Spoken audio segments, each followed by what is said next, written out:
All right, guys, welcome back to the channel. Sensible Mind, Wayne Elliott here, coming at you. How's everybody doing today? Hopefully doing well.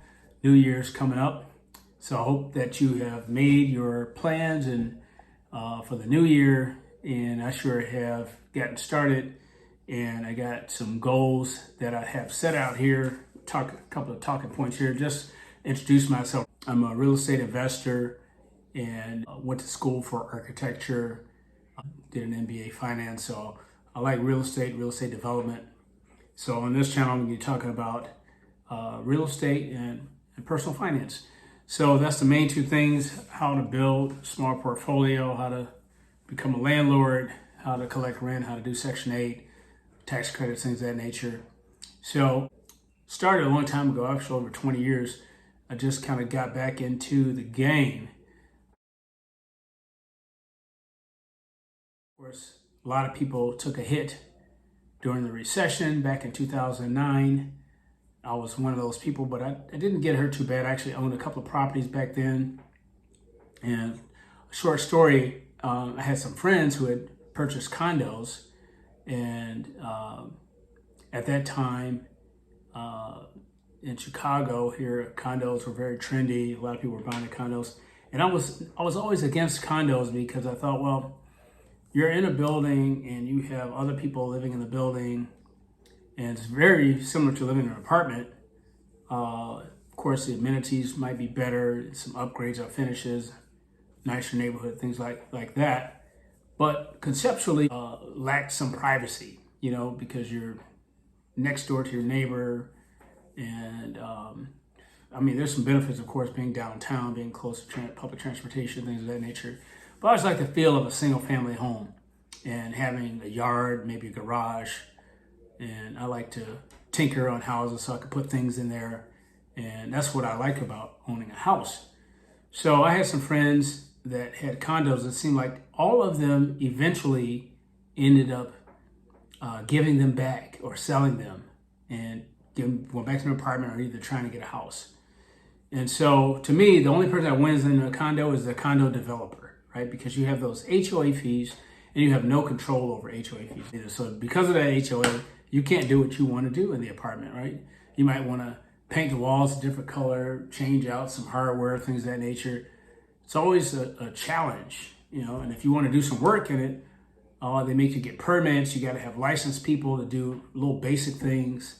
It's just a pain, really. So I really am against condos. So what I'm doing now is building a rental portfolio. I focus on 2 flats, and I'll tell you the reason why I focus on 2 flats. 2 flats are typically less costly than a house, right? Because you don't have a higher end finishes in a 2 flat because it's a rental property. And they usually cost way less than a house, like maybe 75, maybe 50% less. But of course, the benefit is you get to get a tenant. And if you buy a 2 flat and you live in the 2 flat, well, of course, you have another unit that's vacant. And you can use that unit to generate income. Now, the whole goal, of course, is to find a 2 flat that you can afford, of course, that will give you a rental income that really is close to what your mortgage payment is. And it doesn't have to be exactly that or more or less.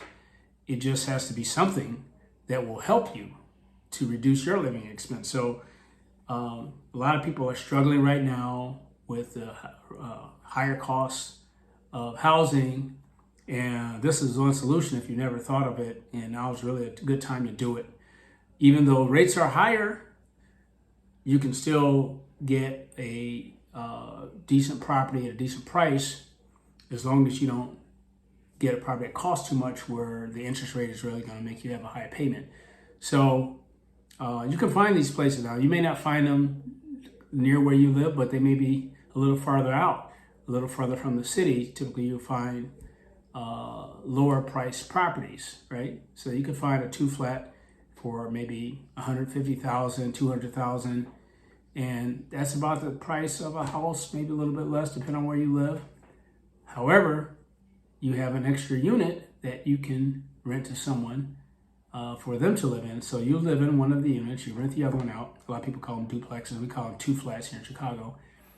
And you can get $800,000, $900,000, $1,200, depending on the size of that apartment. It could be a two bedroom or it could be a 3-bedroom.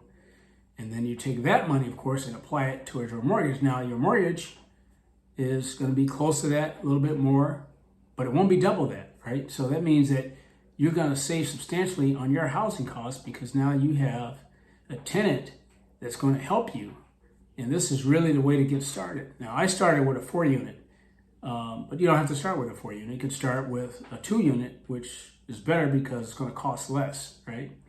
So you get that 2-unit, you close on that, move in, you live there, you're the landlord, owner, and your tenant pays you $1,000 to $1,500 depending on the size of the unit. That's going to substantially reduce your housing costs. Now you can save that money. Big portion of it, of course, you want to put it in some kind of investment vehicle, maybe your 401k or a Roth IRA, or you can put it into a brokerage account separate from your job if you like. As long as you're getting some return on it, 5, 6, 7%, something that you're going to be shooting for, right? Now, you can save some money, you're not paying your rent, and you've eliminated the risk of rent increase, right? Because every year your landlord can increase your rent. There's nothing you can do about it. You can complain, but once you sign a lease, you're only locked in for that amount of rent for 1 year. After that, your landlord can raise your rent.